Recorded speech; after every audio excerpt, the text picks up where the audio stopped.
of Illinois. Thank you, and I want to thank you all again, first, of course, for the service to our country, but also for the time you've spent with us today, as well as Ambassador Ford for the time you spent with us earlier in the year. This is, without a doubt, the biggest decision, one of the biggest decisions we can possibly make, and one I think we all take very seriously. It's why I came Sunday for the classified briefing. I've read the classified report. I have listened in on the teleconference we had on Monday, and I'm grateful to have the time with you here. I also recognize the angst of my constituents, of the country, as there is a worry and a legitimate concern. But Secretary Kerry, I don't want to put words in your mouth. You said, if we do nothing, the likelihood of Assad using chemical weapons again is, I will say, approaching 100%. Is that fair? Fair. And with that, I want to turn, I'm sorry, to General Dempsey, because you said in escalation, you can't get the risk of escalation down to zero. But I wonder if there's a risk of escalation if we do nothing. There is absolutely a risk of escalation in the use of chemical weapons if we do nothing.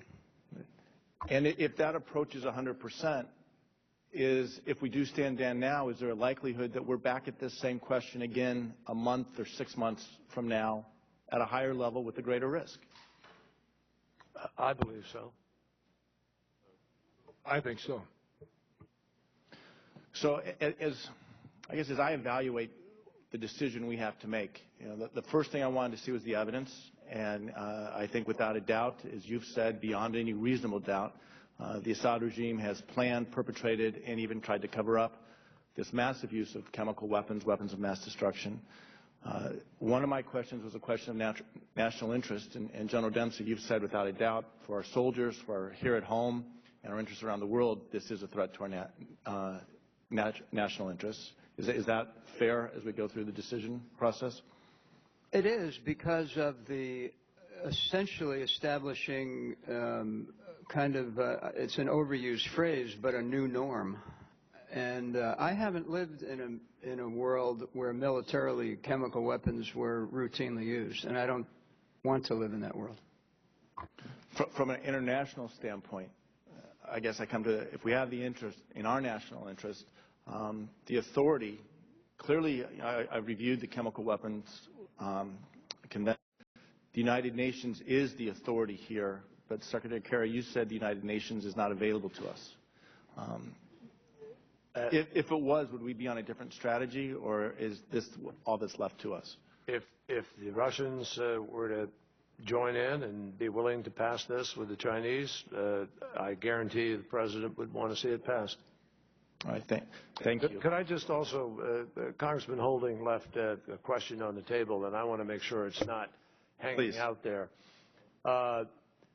Foreign Minister Lavrov of Russia has made it clear, quote, pretty much quote, paraphrase, Russia does not intend to fight a war over Syria. And I've had personal conversations with President Putin and with the Foreign Minister that have indicated that Syria doesn't rise to that level of potential conflict. And so I just don't, their ships are kind of staying out of the way. They're not threatening that, and I don't think that would be what would happen here. Right. Thank you. If the UN's not available to us, the international community is rising up, and I want to thank you for reaching out to them and bringing in the coalition. If we don't lead, is there anyone else who will lead to hold the Assad regime accountable? Well, it's conceivable that the French, if others were to join them, might decide, and others in the region might decide. But, we're not putting that to the test because we don't believe that that's appropriate. Okay. As we look forward, and Mr. Cicilline touched on this, the other options on the table. You've evaluated, you've seen where we are.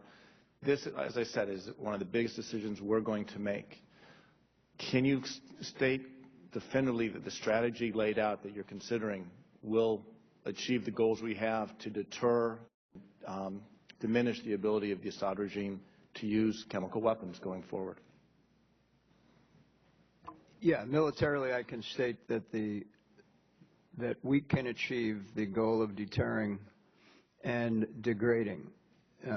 Take note that I didn't say we can prevent. I mean, that's the challenge here. We are trying to change the calculus of the regime. I understand. I mean, what I believe is that for us to prevent would require isolating, identifying, and putting boots on the ground, which I think uniformly we've said we stand against.